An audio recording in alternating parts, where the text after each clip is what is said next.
Hello viewers, আসসালামু আলাইকুম। আমার প্রিয় ভাই ও বোনেরা, আমি আপনাদেরকে জানাই অভিনন্দন। তো এই যে আমি কয়েকদিন পরে আবার ফিরে এসেছি আমার আরেকটা ভিডিও নিয়ে।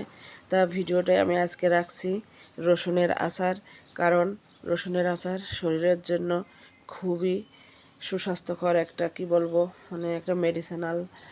তো আমি একে একে আমার রসুনের আচার বানানোর শুরু করেছি। রসুনের আচারে লাগছে তেঁতুলের পাল্প, আর লাগছে আমি অল্প একটু ব্রাউন চিনি দিব 2 চামচ মতো, কারণ আমি বেশি চিনি ব্যবহার করব না। তার আগে আমি আমার একটা কড়াইতে রসুনগুলো ভালো করে একটু ব্রাউন কালার করে নিয়েছি, কারণ ওইটা ব্রাউন করতে একটু টাইমের ব্যাপার। আমি এত অল্প সময়ে আপনাদেরকে আচারটা বানানো দেখাতে পারবো না। তো এই জন্য যে আমি সব কিছু রেডি করে নিয়েছি। আর এই যে একে একে আমি ডিমগুলো পরিবেশন করে নিলাম। তারপর আমি চুলায় যে ফ্রাই প্যান দিছি, কারণ আমি এখন আচারটা রান্নায় বসাই দিব।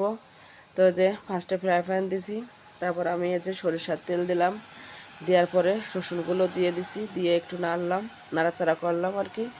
নাড়াচাড়া করার পরে আমি দিয়েছি একটু ব্রাউন চিনি, আর দিয়েছি হচ্ছে তেঁতুলের পাল্প।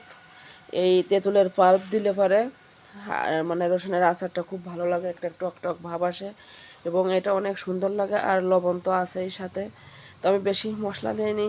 আর লাস্টে দেবো একটু পাঁচফোড়নের গুঁড়া। বাজারে যে পাঁচফোড়ন পাওয়া যায় ওইটা আমি কিনে নিয়ে এসে একটু গুঁড়ো গুঁড়া করে রেখেছি। তো এই যে আমার রসুনের আচারটা আস্তে আস্তে হয়ে আসছে।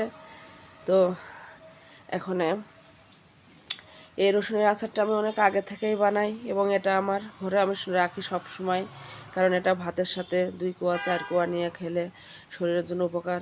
আর এই শীতে তো এই রসুনের আচার খেলে শরীর অনেক, এই শীতে তো রসুনের আচার খেলে শরীরটা একদম গরম থাকবে। আর এই যে আর একটু নাড়াচাড়া করে নিচ্ছি, কারণ আচারটা কমপ্লিট হয়েছিল না। তো এখন